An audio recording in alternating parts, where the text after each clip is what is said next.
Welcome back to another technical deep dive here in the debug zone. Today we're tackling a big question and breaking it down with insights from other users. Hopefully this clears up some misconceptions and helps you get the answer you need. So buckle up, stay a little curious, and let's jump right in.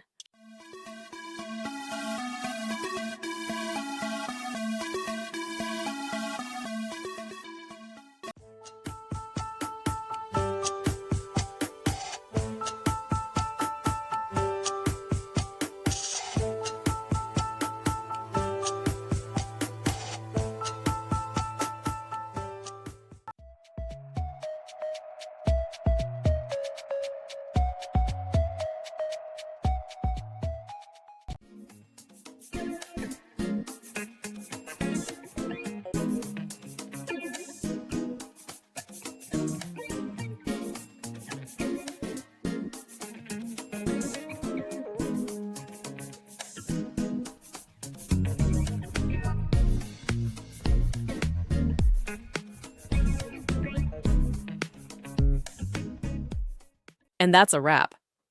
I hope you found the answer you were looking for. If you did, take a second to hit that subscribe button. It really helps out. And let me know in the comments which solution worked best for you.